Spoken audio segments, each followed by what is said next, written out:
सुप्रभात प्रिय विद्यार्थियों, कक्षा 6 हिंदी विषय में आप सभी का स्वागत है। बेटा, हमने हमारी व्याकरण पुस्तक कोपल का पाठ 7 कारक, उसका पाठ भाग 1 बहुत अच्छे तरीके से पढ़ लिया है और उसको समझ लिया। आज हम इसका भाग 2 यानी इसकी बुक एक्सरसाइज को करेंगे और समझेंगे। तो इसके भाग 1 में हमने पढ़ा संज्ञा और सर्वनाम के जिस रूप से उनका संबंध वाक्य के अन्य शब्दों के साथ प्रकट करते हैं उन्हें हम कारक कहते हैं। जिन चिन्हों के माध्यम से इन संबंधों का पता चलता है उन्हें हम परसर्ग अथवा विभक्तियां कहते हैं। और कारक के भेद हैं बेटा 8, है ना। कर्ता ने कर्म को करण से संप्रदान के लिए अपादान से संबंध काकी के रारी रे अधिकरण में पर संबोधन हे ओ अरे, है ना। और हमने पढ़ा कर्ता कारक के लिए परसर्ग ने का प्रयोग किया जाता है।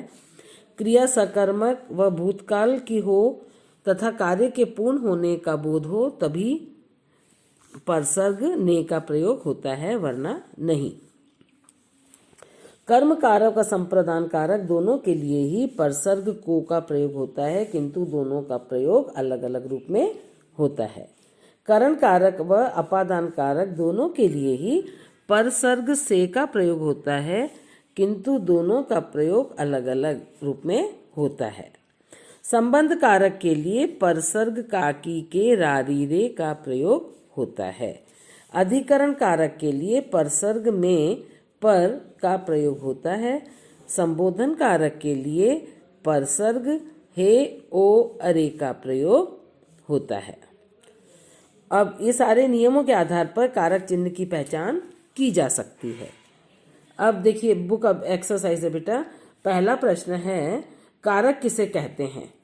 इसका उत्तर है संज्ञा अथवा सर्वनाम के जिस रूप से उनका संबंध वाक्य के अन्य शब्दों के साथ प्रकट करते हैं उन्हें कारक कहते हैं। जो जोड़ते हैं, मतलब संज्ञा सर्वनाम को दूसरे वाक्य के दूसरे शब्दों से, है ना। अब कर्म कारक व संप्रदान कारक में क्या भेद है। कर्म कारक व संप्रदान कारक दोनों के लिए ही परसर्ग को का प्रयोग होता है, लेकिन दोनों का प्रयोग अलग अलग है। ग है करण कारक व अपादान कारक में क्या अंतर है, दो उदाहरण सहित समझाइए। करण कारक व अपादान कारक दोनों के लिए ही परसर्ग से का प्रयोग होता है, किंतु दोनों का प्रयोग अलग अलग है। जैसे करण कारक है तो द्वारा, मैंने कलम से पत्र लिखा। अपादान कारक से अलग होना, मैं जयपुर से इंदौर गया। आया समझ में बेटा। अब नंबर 2 पर है सभी कारकों के नाम व उनके विभक्ति चिन्ह लिखिए।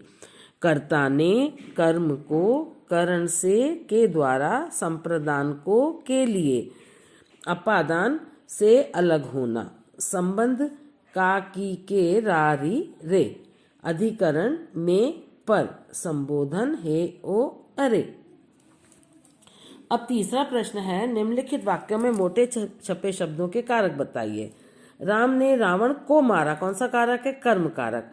तुम विद्यालय को जाओ, तो ये बेटा को के लिए कर्म कारक भी होता है और के लिए वाला जो है संप्रदान कारक वो भी हम इसमें लिख सकते हैं, है ना। तो मोस्ट प्रोबेबली तो यही होगा, इसका संप्रदान कारक ही होगा, है ना। और ग है कृष्ण ने चक्र से दुशासन का वध किया, कौन सा कारक है इसमें, संबंध कारक। घ है मीरा ने शिखा को पत्र लिखा, तो इसमें है कर्ता कारक। अंग जल में मछलियां तैरती हैं, तो इसमें अधिकरण कारक होगा। करीम का हाथ कंधे से टूट गया, तो ये अलग हुआ ना, तो ये कौन सा कारक हुआ बेटा, अपादान कारक। अब है चौथा, निम्न संकेतों के आधार पर कारक का नाम लिखिए। शब्दों का वह रूप जिससे कार्य करने का बोध होता है कर्ता कारक कहलाता है। क्रिया का फल कर्ता के द्वारा जिस पर पड़ता है वो कर्म कारक कहलाता है। जिसकी सहायता से क्रिया संपन्न होती है वो करण कारक कहलाता है ना। और जिसके लिए क्रिया की जाती है वो संप्रदान कारक कहलाता है। शब्द का वह रूप जिससे एक संज्ञा अथवा सर्वनाम का दूसरी संज्ञा अथवा सर्वनाम से अलग होने का भाव प्रकट हो वहां पर अपादान कारक कहलाता है। एक संज्ञा अथवा सर्वनाम से दूसरी संज्ञा अथवा सर्वनाम का संबंध बताने वाले शब्द संबंध कारक कहलाते हैं। आ गया समझ में? अब है बेटा नंबर 5, सही विकल्प चुनकर उत्तर लिखिए। क है संज्ञा अथवा सर्वनाम के जिस रूप से उनका वाक्य के अन्य शब्दों से संबंध पता चलता है उसे कारक कहते हैं। अब संज्ञा अथवा सर्वनाम का वाक्य के अन्य शब्दों से संबंध बताने वाले चिन्ह कहलाते हैं कारक चिन्ह, है ना। और ग वाला है कारक चिन्ह कहलाते हैं कारक, परसर्ग, विभक्ति सभी सही, सारी चीजें सही। तो नंबर 4 पर आप टिक करेंगे। उसके बाद है हिंदी में कारक हैं 4, 6, 8, 2। तो 8 कारक है ना, 8 नंबर 3 पर आप टिक कर देंगे। अंग वाला है कर्म कारक बताते हैं कर्ता के विषय में, क्रिया के विषय में, कर्म के विषय में, उक्त में से कोई नहीं। तो आपका उत्तर तीसरा वाला सही है, कर्म के विषय में। कर्म कारक कर्म के विषय में ही बताता है ना। और उसके बाद है करण कारक का परसर्ग है काकी के लिए, से, में, पर। तो से अलग होने वाला है ना।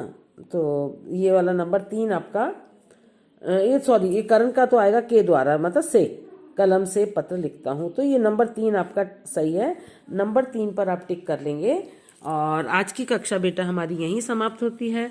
आपका गृह कार्य यही है कि आपको ये पुस्तक अभ्यास अपनी पुस्तक में पूरा करना है और याद करना है। यही आपका गृह कार्य है। धन्यवाद।